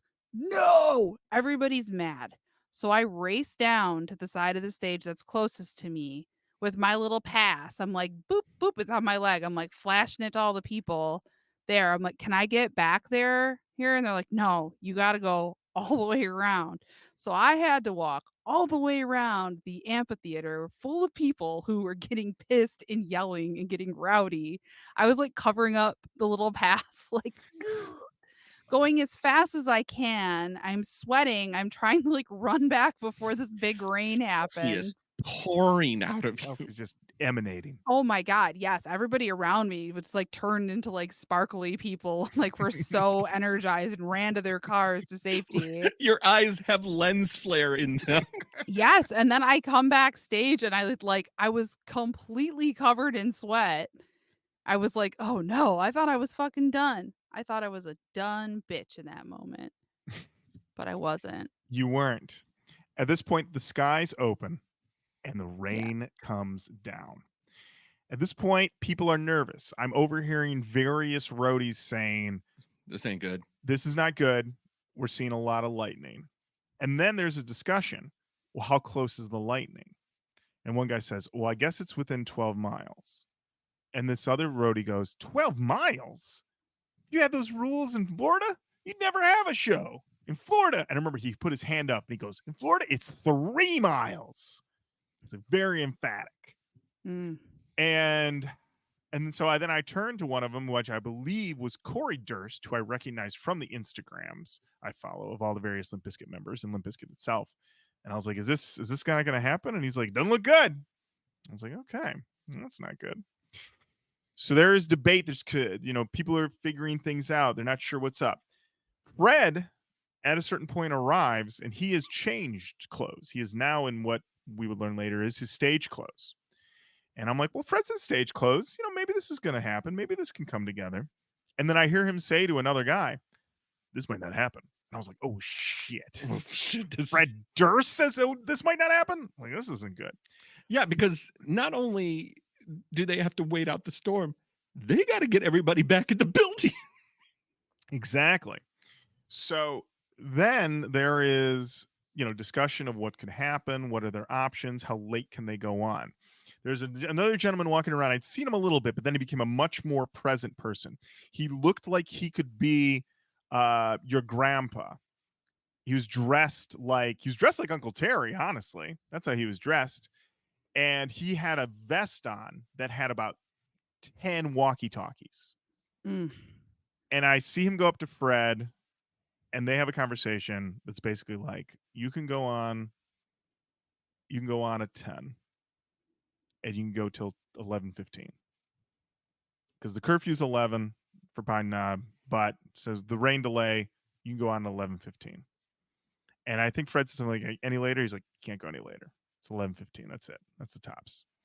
Okay, we'll take that deal. And so they'll take that deal. Jenny, then you at some point, here's the thing. I always assumed when you were gone that you were at the bathroom, but now I'm knowing that you were just putting Celcius's under your shirt. Yeah. So here's where I was during that time. I went to get more Celcius. It was pretty warm out. I'm not joking. I was kind of like I shouldn't, because Mitch was like giving me looks like, stop drinking so many energy drinks. The same look he used to give me when I would drink too much alcohol. Now it's like caffeine, like you're gonna explode your heart. And I'm like, I don't care. I need something to, I don't know, whatever. I guess that's for my therapist. But so I am backstage. I'm back by the cafeteria. I'm getting another Celcius. And You were just wringing every moment out of your adrenal glands. Oh my God, yes. This is why you haven't slept. Oh, I've slept. I'm just like mad. I will say I also had a ton of Red Bulls. Mitch had a show on Saturday night. We were out late. I probably had like 6 Red Bulls. And the bartender, I was like, "Hey man, do you know how to revive someone if they have a heart attack?" And he was like, "I'll do my best." I was like, "That's all I can ask. It's this small talk One more thing." Red Bull. One I'm more Red telling Bull you, then, this please, Garrett. bartender, I promise I will not take long. This bartender has been like my white whale. He's such a dick all the time. I started doing small talk on this guy every time I see him. It's just little joke here and there. I'm loving it. But anyway, I was going to get more Celcius, and I walk back there in a row. We got Wes, full costume. Sam Rivers, full costume. John Otto, full costume. I'm walking past, I get the intel. They're telling John Otto, okay, 9:30, you get to go on at 10. They're gonna like bring it back up at 9:30. So I came out and I told you. And would we have had that second dose of information had I not been going to get more Celsius? We wouldn't have had it. We wouldn't Yeah. have had it. And that one was a watermelon kind. And it wasn't my favorite, but I felt bad because I had been taking all the Arctic ones and then the like tropical vibe ones, and they kept having to refill them. And I was like talking to the people, like there was one really nice woman at the door, and I She was was just like, so "Man," nice. So I was nice. like, "Is it okay that I keep taking these?" And she was like, "Yeah." Like she just really was like supporting my journey of being like, I'm never gonna be back here again. When we were walking up, you guys were like, "Well, where is the music gonna sound better?" I was like, I don't fucking care. We're never gonna be back here again. Like, I'm staying back here as long as I can. So I'm buzzing out of my mind. Get that intel. Enjoy the breeze as I'm walking to you. That breeze was gorgeous. Oh And I yeah. was just Mhm, like, yeah. I don't know. It was just great. I was in a great mood. I loved being back there during the rain delay. Sorry to anybody who was outside. But me, High and dry. high and dry. Loved it. So So let's just say the Ranger delay ends. it ends. Now Garrett and Carnage are put into a pretty impossible situation. Yeah. They basically have to go out after literally everyone has left and come back, resituated themselves on the hill, and entertain the crowd for question mark hmm until Riff Raff does his songs prior to Limp Bizkit. To which I will tell you this very short story. Okay. One year for Go Comedy during the DIY Fest, Go did all the intros for the I was bands. there. I remember that. The closing band on the night that I emceed was Lucero. I've heard of them. Okay. They're like, there's a lot of I do happy intros for all these bands. Everything's going great. Things stop going great because Lucero is having technical issues. And instead of like taking that moment while they're having technical issues to wave me over to do all of we want to thank the Woodward Avenue Brewers. We want to thank the Emery. Nobody says anything. And then they want me to go after Lucero has fixed their technical issue. The crowd has watched this band be on stage. There is a feeling of hatred that I've never felt in my life. And I bail so fast. The Wab did not get their mention. The Emery did not get their mention. I go, DIY, how's everybody doing tonight? Eat shit. Fuck you. Without further ado, Lucero. So that's in my mind what he's with your, hey, there's a bear trap over there and we need you to walk into it. In fact, you have to walk into that bear trap. And I got to say, they did great because this was not like 2 minutes, 3. This was easily 8 minutes of vamping. Matt, 8 minutes? Matt, I'm It sorry. was so long. It was 13 minutes. It was 13 minutes. They vamped for 13 minutes. I know this because you and me and Mike were watching them go out and vamp on the monitors. And we were watching this happen, and both Carnage and Garrett had in-ear monitors in, so they could hear the monitor guy tell them 6 minutes, 5 minutes, and he kept extending it out. Because they're like, where's Riff Raff? Mm-hmm.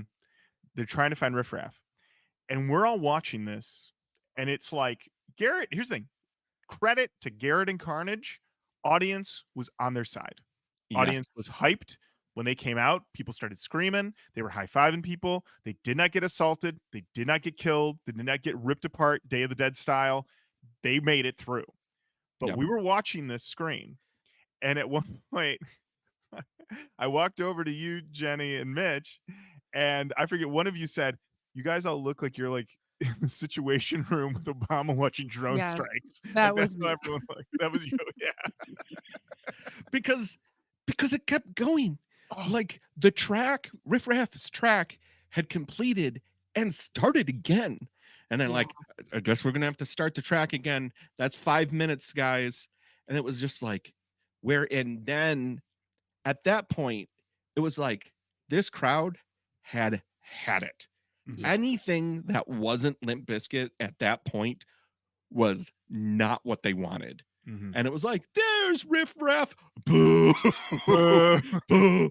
a lot of booing. No, thank you. And then because, I mean, this happens, we hear the boos. We can hear the boos backstage at the monitor. And Riff Raff then does 4 songs. Riff Raff did do 4 songs. Riff Raff. They start a 5th song. Riff Raff had left. Yeah. Mm-hmm. Yeah. So they're just like, well, Limp Bizkit places. We're just going to use this as the music before you guys. So then we post up in outside of Stage Potato, stage right. We're standing there. Fred comes back. Wes comes back. This is when I learn that I am much taller than basically everybody in Limp Bizkit, except for DJ Lethal, who I'm pretty sure is the tallest member of the band. I only saw him briefly, but he's probably the tallest member of the band. I was surprised how much taller I was than Wes Borland. That was very surprising because he walked by me and I was like, really? Okay. In any event. And you grabbed him by the scruff of his neck. His thing is hitting you. Hitting your Honestly, hands. I was like, I'm going to keep my distance. This man is about to go out and rock faces. He's in full regalia. And But then not everybody felt that way. Some motherfucker. Some I could not fucking guy. believe that. Couldn't believe that. I was like, what are you doing? What are you doing? He's about to go out there. What are you doing? And then Wes's guitar tech, what you thought about your height, I thought the opposite looking at that guitar tech. Oh, that guy's fucking 70 tall. huge, humongous gentleman, very tall, very like, do not fuck with this guy. Yeah. Do not. He has 0 time for it. Right. I was backstage. Well, he had a cooler that was kind of like the whammy bar cooler. Mm-hmm. And he was pissed because they put tonic waters in there instead of club sodas. And he's like, I sent you guys the rider 2 weeks ago. Please get this fixed. And like, very calm. Wait, incredibly. Wes was like this, or the tech? The tech. I did not see Wes except for like in All passing. right. Okay. Again, very much a leave him alone. Mhm. Leave Wes alone. I left everybody alone. We were guests of Garrett, who was invited there by Fred. So that was like the only person I talked to. But like, it was very much that moment where it's just like very friendly, very nice, but assertive. Like, please get some club soda. Please get some this. I will be right here. And then he just waited there. Mm-hmm. Just like, I don't leave until this is done. Right. Yeah, absolutely. Yeah. And then at one point he was like, can I get a Celcius? And they're like, nah, some lady drank the pallet. I wouldn't get in her way. She's had a lot of Celcius. She put all that hole in the wall. Yeah. Speaking of people who know Wes, ran into this girl that I was like used to be friends with him, now acquaintances with. Haven't seen her in years. I was like, couldn't possibly be Amanda. It was. Ladies and gentlemen, it was. She's friends with Wes. So listen. Yeah. And when you told me that info, I was like, what? And you were like, we're acquaintances. It's not like I hang out with her. And I was like, God damn it. No, we sent some messages after. We Okay. sent some messages. Oh, that's We were so like, nice. LOL, that was fun. Yes, it was. Cool. Well, see you next See you time later. Limp Bizkit's around. Haha. Yep. It was Nailing great. that small It's talk. great. The Nailing it. I'm telling you, Celcius and small talk. I'm going to ask for the This is name of this my book after the show because I'll audiobook it and just it's write. only available as an audiobook. Sweet. That's what I like. I need that. I'll send it to you. It's actually very funny. It's very funny and fun. I love it. The I need Art it. of Small Talk by Casey Wilson and Jessica Chastain. Oh, Awesome. I I know well, both there of you these go. people. There you go. So, Limp Bizkit, the curtain comes down. Limp Bizkit go out. Their intro music is Welcome to the Jungle. The audience is rabid. The audience is on fire. They have been waiting and then waiting, and Limp Bizkit is here. They, of course, open with Break Stuff. They're ripping it up. Just ripping it up. I am now trying to figure out where I want to be to watch this show. There is a stage potato, as Mitch said, in the backstage area. I stand there for a minute and I'm like, this ain't it. The sound's just not good enough. I got earplugs in, but I'm like, I know the sound's not going to be as good as if I'm out in the audience, but it's got to be better than this. And Garrett comes out of that area where he had been doing his announcing earlier on the other side of this curtain. And he goes, it's kind of crowded out there, but that's a better view. You should go out there. So I walk out there, and indeed, I am now on the lip of the stage, overlooking all of Pine Knob. I can see everybody. And they could technically see me, but they are not looking at me because No Limp way. Bizkit's on stage. They don't give a shit. So I'm standing there, and I've got a breeze, and I realize that I am 12 feet from Westmoreland. I am so close. I am as close as I will ever be. And I think this is it once again. Once in a lifetime. This is never going to happen again. And I look around me, and I'm like, where the fuck is everybody else? And I see you, Jenny, and I'm like, once again, get your Celcius ass out here. And you came out and joined me. Sweet Mitchell came out and joined me. And indeed, we were out there and seeing Limp Bizkit this close, then also to see the audience and see the face of this audience losing their goddamn minds. And I'm thinking, this is it. This is as good as it's going to get. They follow Break Stuff with Hot Dog. We're very excited. They then do a snippet of the real Slim Shady. The audience very hyped by that. Fred says, got love for Eminem still. They then play Rollin'. They then play My Generation.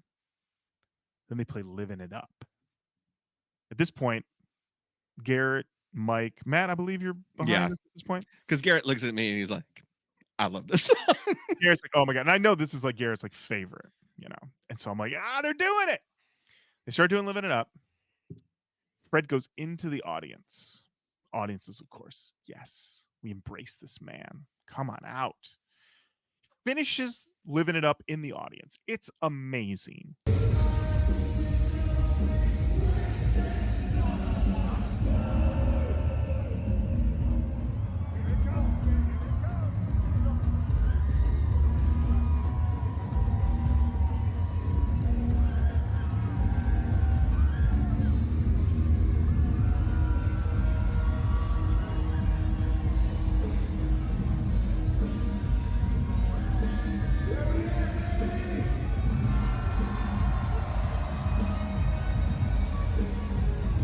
If you were there, you know this. If you weren't, you're hearing us talk about it now. People were so amped. There was literally a circle pit on the hill.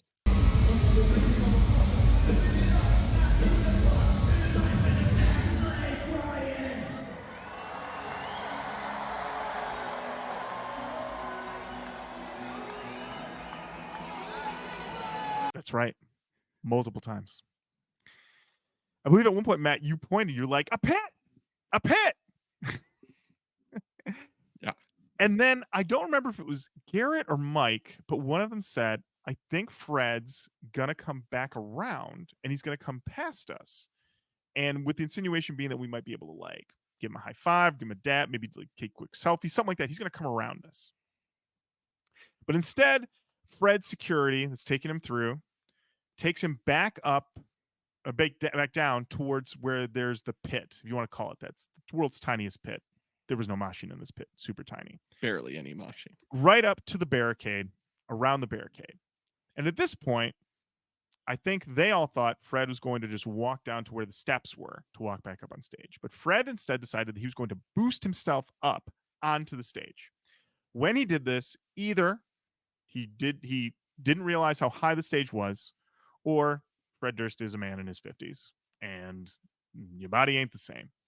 Either way, when he goes up, he bumps his knee for a second and he goes down. Not all the way down, but just goes down. And I remember thinking for a split second, oh, Fred Durst hurt his knee? And they're starting the strains of My Way at this point. And Fred Durst stands up, gets his bearings. And this is, I want to stress this. This is a true thing that happened. There's video footage. I will post this online. This is real. Jenny was there. Yep. Matt was there. This is a real fucking thing that happened. Fred Durst turned around and he looked right at me. And his face had something of recognition. And I felt in this moment that I had to do something. And so I waved at him. I waved at him the way I would wave at my grandparents driving away after a holiday. I gave him a wave. I've told the story. I love you so much, Lorin, because you are the most earnest person. You're like, hi. I Hi, gave him Fred. a high wave. And I can tell you, everyone, that Fred Durst saw my wave. He smiled. He acknowledged me. He gave me a point. And he then turned on the mic and he started singing the first lyric of My Way. And in my heart, when he pointed at me and he also pointed at my shirt, which said Roach Koach. And in that moment, I also realized that I could not really hear clearly what anything that he said on stage. It was all sort of muffled. And so I just had to kind of glean it from, oh, I know this song. And in that moment, he pointed at me and he said, as I found later, there's video footage online. Somebody videoed the whole show. He says, when he points at me, you're special. Not, you think you're special. He just says, you're special. He changed the lyric to you're special. And he pointed at me and smiled. But in that moment, I thought he said, Roach Koach. And I thought he said it for at least a day and a half. I thought he said that. I told the story to a couple different people. And then Garrett, amazingly, Mike had footage of me doing the wave. You will be able to see it. We will post this up on the Instagram. You will get to see me do this wave. Or if you're watching on YouTube, you're seeing it right now.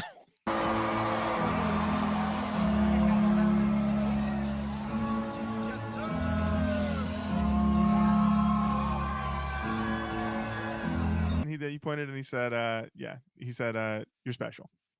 And I realized later that basically I got a real life version of the scene in Zoolander when Fred Durst points at Zoolander when he's on stage.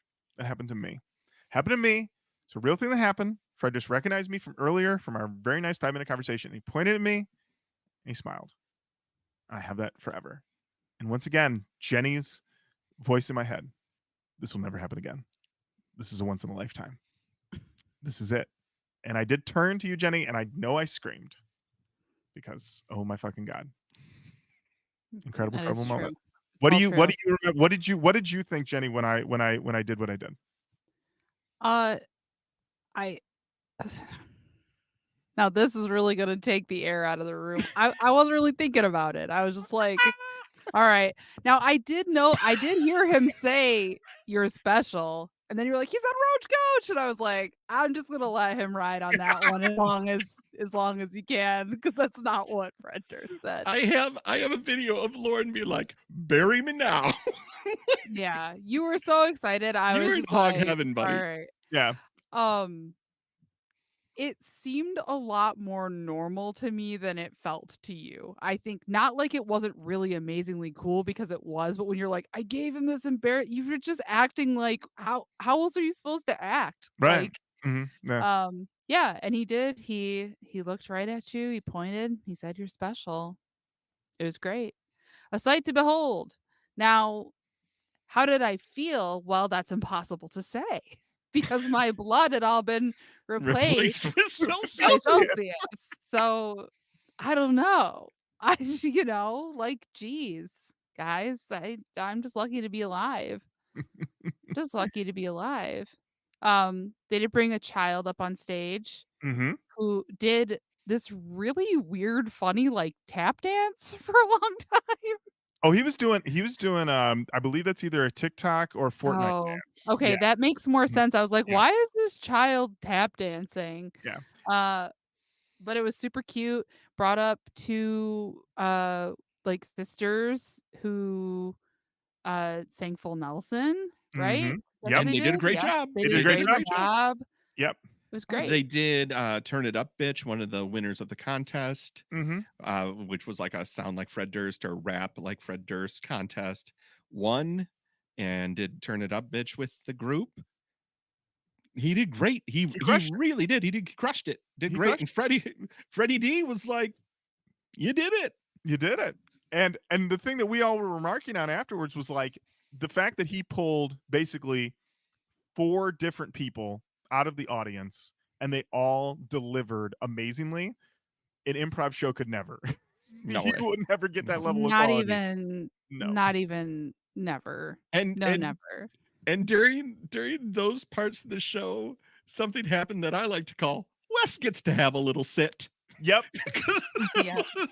Yeah. It very much was like, oh, yeah, let's give him the moment. I'm just gonna got a cabinet back here I can sit on and I did take a picture of that, of one of his many little cabinet breaks. Yeah, where he just sort of chills up there. And yeah, but I want to mention also Limp Bizkit, when they're up there, they're having a great time. The vibes of all of them, they are having a blast. Dude. They love being in Limp Bizkit. those guys are a hellified live show. They Mhm. are so good and so tight. I was like, they know this. They're locked in. These guys are locked in. It was great. Incredible. It was great. And it was like, I mean, obviously we've talked about this a lot about like how it seems as though Fred specifically has like matured over the years, but I really appreciated the fact that like it seems like he's using the success that he's had to like pay it forward and give people like opportunities that they're going to have like these great memories, like from the way that he treated us to the fact that he like was like, I like this dude's style about like Garrett and had him out there like pulling people up on stage. Like he didn't have to do any of that. He could be Nope. a total asshole, whatever, especially with like the amount of shit that he's given and taken over the that years. that fucking day, Rolling Stone gave #1 worst album cover of all time to Limp Bizkit, Hot Dog Flavored Water. That day on Tuesday. Wow. Oh, I didn't know I that. didn't know that. I But didn't Yep. know that. it was like, it was just really a wonderful, very cool experience. I mean, I'm not trying to like wrap it up. I'm just reflecting. I feel like we're putting a bow on this thing. I will say, yeah, they played. They also, they did Turn It Up Bitch, followed it up with Dad Vibes. I will say that I know that there had been a thing in the past where they said, like, and Wes has given interviews years ago about, like, people say they want a new album, then we play the new songs and people don't really seem to care. I will say that I and Jenny, you also were very hyped to hear Dad Vibes, but I looked into the audience and it was a little bit like they had all been turned down a little bit. Like there were people mouthing the words, but I had just seen them like foaming at the mouth for Living It Up. And then it was like, okay, yeah, they like Dad Vibes fine, but they're waiting. And it was like, I understand the decision, because it's like, it's very clear these are people who are there for the hits, and I get it.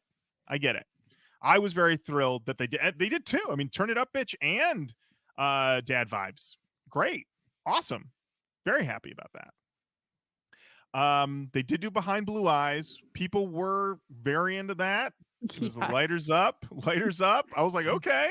There was one Cell dude phones in up. Celcius. At that point, I may have still had one. I don't know. There was one dude in the front row who looked like he had just gotten off a hard day at the dealership and was just giving it his all. Every song. Yep, I know I the same wasn't guy. yeah, it was very I was like, damn, that guy's getting something. He's working something out right now. Mhm. He's working something out for sure. Yeah, they followed that with Faith, which is when they brought up the young boy whose name, according to song list.fm, this boy's name was Blaze, which makes sense why they had the back and forth with his parents. Your name is Blaze, for real? Blaze. His name was Blaze. They followed that with Nookie. People indeed lost their minds for Nookie. They then played Full Nelson. They pulled the two sisters up on stage. Jenny, you were very hyped because that was the song you said you couldn't wait to hear. Yes, that's right. They then started playing Take a Look Around. At this point, they are past curfew. They're past the 11 o'clock. But as we know, because we were backstage, we know that they have been given the green to go to 11:15. Now, at this point, though, Fred is hoping that they can maybe do a couple more. And the guy with the vest of 16 walkie-talkies, I can see him on the other side, and he's flashing numbers at Fred. And Fred's like, can't go any. He's like, you can't. He's shaking his head. You can't go longer. So they do take a look around. And they're not. This is a no bullshit version of Take a Look Around. This was the fastest version of Take a Look Around that I've ever heard. Still crushed, but it was definitely the fastest version. They then go into break stuff again, and all of the openers came out. They all came out and they all rocked out and they were all singing along and all doing break stuff. The vibes, immaculate, everybody loving it. They finish up. They close out with that. They start playing Journey, Don't Stop Believin'. Wes is throwing mics. He's throwing picks into the audience. He also does his patented turn and throw his flying V into the air. I got to see it. I was 12 feet away. It's amazing to see that close. Let me tell you, sick move every time. And then the Limp Bizkit departed the stage. It was cool. It was really cool, that ending part too, because like they said, hey, sorry, we can't do more, but we got to stop.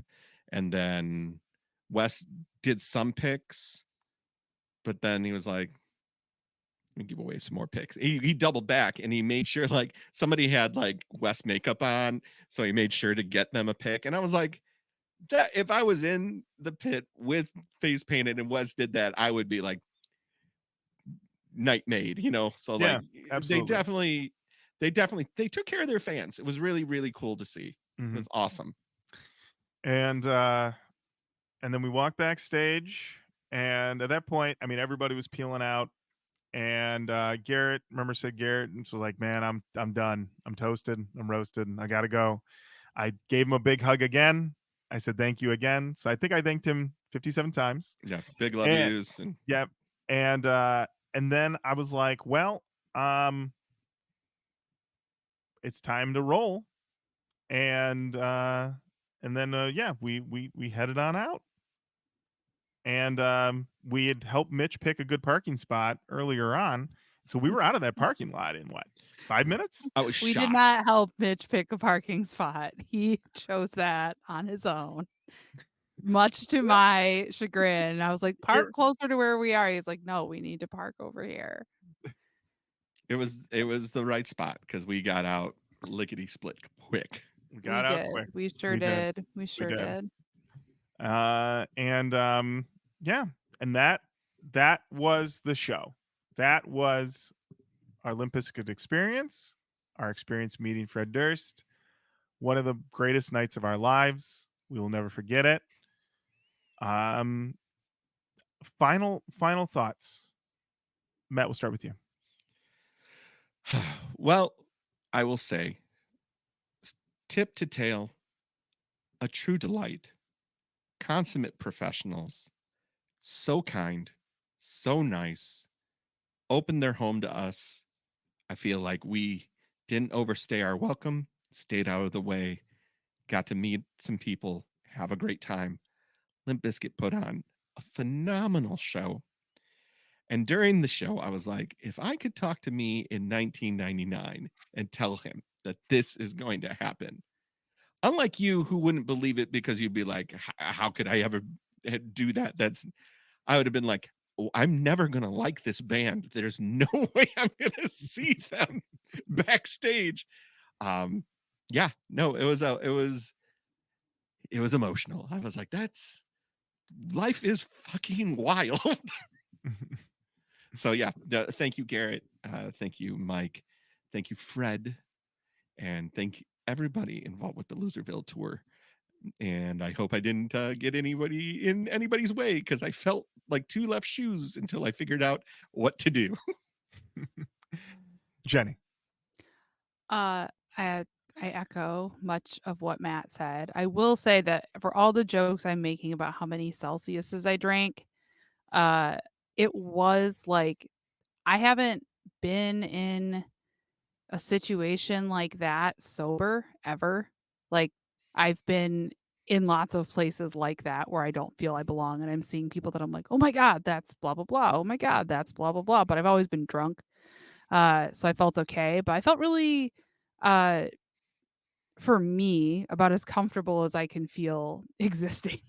So it was like a very important experience to me in that way. Like to be able to be clear-headed and experience something that meant so much to me was a really big deal. Um, at the risk of being earnest after being an asshole for 2 hours talking about this. But yeah, it was just like a very big deal for me in that way. And to be able to see Garrett shine like that Mhm. was just incredible. And I gotta say, like, that John Carnage dude is a pro. He really put Garrett all the way over, as I've Oh yeah, heard many wrestling people say. I think I'm using it correctly. Yeah. And you if sure I'm are. not, Mhm. fuck off. Yeah. Just kidding. But it was great. Everybody was super kind. Couldn't have asked for a better experience and memory. It is so awesome that we got to do it together. Yeah. And I'm so glad that although Sweet Mitchell did not want to record a podcast to talk about it, I was really glad that he was there as well. Um, it was just a really wonderful, fun experience. And even just like being able to watch a show from the stage at Pine Knob is just like fucking crazy, you know? It's just like Yeah. what a cool experience, what a wonderful memory. Um, loved it. And so many free Celciuses. So, So many. really recouped the cost of that lawn ticket that we didn't use. Yeah. Yeah. Yeah, between having all the soda I drank and those 2 tacos, I guarantee I recouped costs. Listen, the Oasis vibe probably still in my body. Probably. Lauren, how about you? I can say that. I mean, I think some people maybe think I'm using hyperbole, but it's truly one of the greatest nights of my life. To it felt like a culmination of a lot of the things that we have been doing here. And some people were like, "Oh, new metal is back, and you guys started it." But it really did feel like I was like, when we started doing the show in 2016, like it just, it just felt like we'd built to that, and it felt like a little bit yeah, I I didn't feel like an interloper. Like I was like, I put in the time. I put in the work. I've talked about new metal for 17,000 hours. Like, you know, That's what Malcolm Gladwell was talking about. that's what he's talking about. That But small talk book is on Malcolm Gladwell's Pushkin Media Empire. oh, Just to bring it well, back to there you small talk. bring it back And to small Malcolm talk. Gladwell. There you go. You're an Yeah. expert. Listen, I've been making small talk, baby, since I was 6 years old. So yeah. That's mainstream. But I can tell it was it truly felt like a gift. I mean, a million thank yous to Garrett and to Mike for bringing us along and having us be a part of it. A million thank yous to Fred and to everybody that we met. And it just felt so amazing to be there, to witness it, that everyone was so cool, that everyone was so inviting. And honestly, I the next day I read some article that apparently like Chris Brown is being sued for like a bunch of people getting jumped in his backstage and everybody's got beat up, and I was just like, oh, the Limp Bizkit backstage, not the same as all the other backstages, you know? And yeah, it just felt so amazing and so right, and to just have so many moments, and like you said, to see Garrett shine, to have that happen, for us to be there to witness that, on top of all of these moments, because that was the thing. It was just a moment after moment. This will never happen again. This will never happen again. The night just kept peaking and peaking and peaking, and I was just like, I'm never gonna forget this. This is a story I'm gonna tell for the rest of my life. True, like dreams can come true, everybody.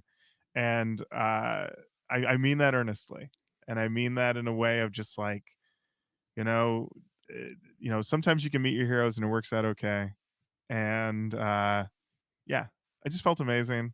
It felt great. I'm still rolling on these vibes days later, and it's all downhill from here, baby. That's it, baby. Well, But we'll quickly, have to get backstage when we go to see Korn for my birthday. Yeah, that's right. I don't Yeah. want to be back there. I don't think I can Different handle vibe, it. I think. Yeah. I mean, it might be fine, but just a it might different be. vibe. Listen, Fieldy's To not come hanging face out with to him anymore. face with the bitch the day before my 40th birthday? I don't know.